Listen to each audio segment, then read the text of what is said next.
മർക്കോസ് 16:3-4 കല്ലറയുടെ വാതിൽക്കൽ നിന്ന് നമുക്കുവേണ്ടി ആർ കല്ല് ഉരുട്ടിക്കളയും എന്ന് തമ്മിൽ പറഞ്ഞു. അവർ നോക്കിയാറെ കല്ല് ഉരുട്ടിക്കളഞ്ഞതായി കണ്ടു. അത് ഏറ്റവും വലുതായിരുന്നു എന്ന് എഴുതിയിരിക്കുന്നുവല്ലോ. ദൈവത്തിന്റെ സന്നിധിയിൽ കണ്ണുനീരോടെ പ്രാർത്ഥിക്കുന്ന പല വിഷയങ്ങളിലും ഇതുവരെയും കർത്താവിന്റെ സാന്നിധ്യമോ പ്രവൃത്തിയോ കാണുവാൻ കഴിയാത്തതിനാൽ എല്ലാ പ്രതീക്ഷകളും നഷ്ടപ്പെട്ടവരെ പോലെ സങ്കടപ്പെടുന്ന ക്രിസ്തുയേശുവിൽ വാത്സല്യ സഹോദരങ്ങളെയും എനിക്ക് വേണ്ടി ആര് പ്രവർത്തിക്കുമെന്ന് ചിന്തിക്കുകയും നമ്മൾ എങ്ങനെ രക്ഷപ്പെടുമെന്ന് തമ്മിൽ പറയുകയും ചെയ്യത്തക്ക വിധം നിങ്ങൾ അഭിമുഖീകരിക്കുന്ന പ്രശ്നങ്ങൾ എത്ര വലുതായിരുന്നാലും അതിനെ സർവശക്തനായ യഹോവ ഈ ദിനത്തിൽ നിങ്ങളുടെ മുമ്പിൽ നിന്നും നീക്കിക്കളയുമെന്ന് നിങ്ങൾ പൂർണ്ണമായും വിശ്വസിക്കുക.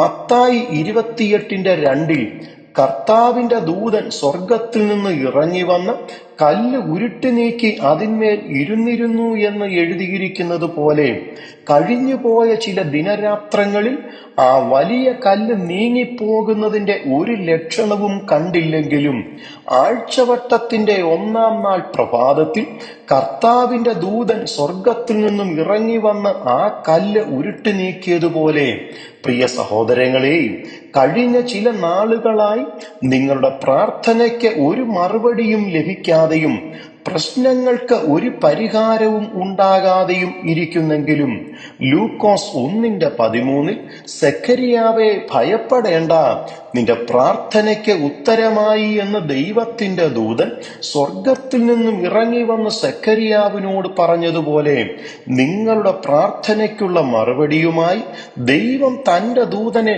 നിങ്ങളുടെ അടുക്കലേക്കും അയക്കും. അതിനാൽ ദൈവത്തെ നിങ്ങൾ നന്ദിയോടെ സ്തുതിക്കുക.